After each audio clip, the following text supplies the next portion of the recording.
마귀 역사는 자기 자신을 굉장히 대단한 것처럼 과시합니다. 마귀 역사를 보고 두려움을 갖는 것 자체가 일단은 쥐고 들어가는 거죠. 너 당장 너 죽인다 하면서 막 달려들어도 우리를 죽일 수는 없어요. 그런데도 우리는 당장 죽을 것처럼 느껴지죠.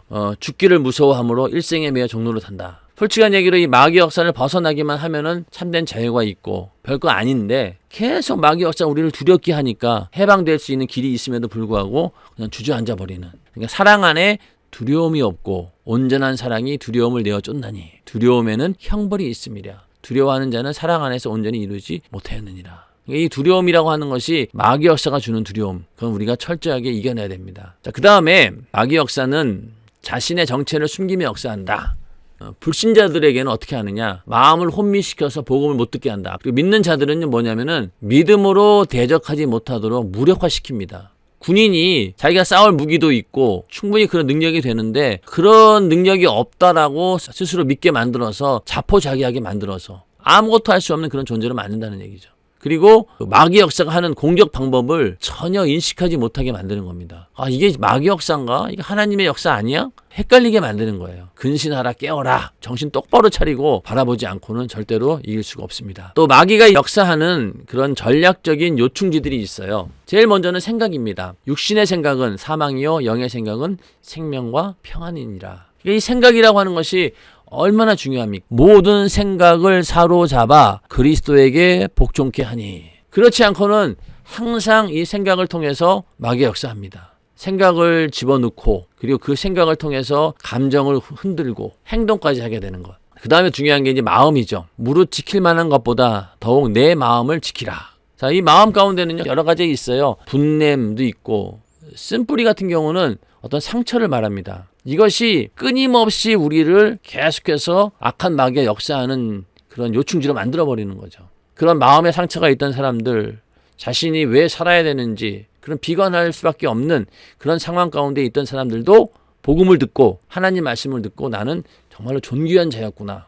이런 걸 이제 믿음으로 받아들여가지고 결국 그 생각을 떨쳐버리고 그 마음에서 탈피하는 그런 사람들이 얼마나 많이 있습니까? 그 다음에 부정적인 감정도 있어요. 교만이라든가 염려, 불신, 두려움. 염려는 일어나지 않은 일까지 생각해가지고 그걸 마음에 가져와서 마음속에서 감정적으로 막 뒤흔들어 놓습니다. 이런 것들을 이길 수 있는 방법은요 항상 깨어있는 방법밖에 없어요. 아, 요게 지금 마귀 역사가 나를 지금 건드리고 있구나. 요게 지금 마귀의 공격하는 요충지구나 라는 것을 잘 알고 생각, 마음 잘 지켜야 됩니다. 그래서 이 감정 기복이 심한 사람들이 신앙생활 하기가 정말 어려워요. 좋을 때는 너무너무 좋은데 한번 감정적으로 무너지기 시작하면 걷잡을 수 없습니다. 자, 그 다음에 세 번째는 뭐냐? 입으로 나오는 말, 혀. 그러니까 생각과 마음에서 그 결과에 나오는 게 말이에요.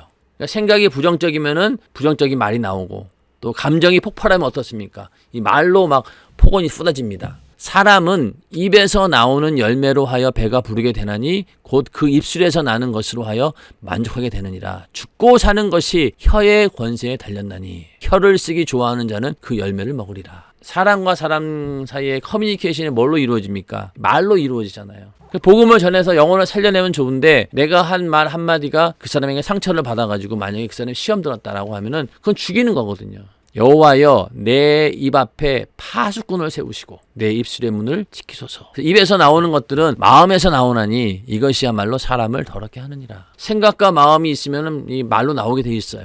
야고보서 3장 2절부터 10절 말씀. 우리가 다 실수가 많으니 만일 말에 실수가 없는 자면 곧 온전한 사람이라 능히 온몸도 굴레 씌우리라. 우리가 말을 순종케 하려고 그 입에 재갈 먹여 온몸을 억어하며 또 배를 보라. 그렇게 크고 광풍에 밀려가는 것들을 지극히 작은 키로 사공의 뜻대로 운전하나니 이와 같이 혀도 작은 지체로되 큰 것을 자랑하도다. 보라 어떻게 작은 불이 어떻게 많은 나무를 태우는가. 혀는 곧 불이요 불의의 세계라. 혀는 우리 지체 중에서 온몸을 더럽히고 생의 바퀴를 불사르나니 그 사르는 것이 지옥불에서 나느니라. 여러 종류의 짐승과 새며 벌레와 해물은 다 길들므로 사람에게 길들었거니와 혀는 능히 길들일 사람이 없나니 쉬지 아니하는 악이요 죽이는 독이 가득한 것이라. 근데 이 혀를 가지고 우리가 주 아버지를 찬송하고 또 이것으로 하나님의 형상대로 지음받은 사람을 저주하나니 한 입으로 찬송과 저주가 나는도다. 정말로 우리는 이 말하는 것을 조심해야 된다.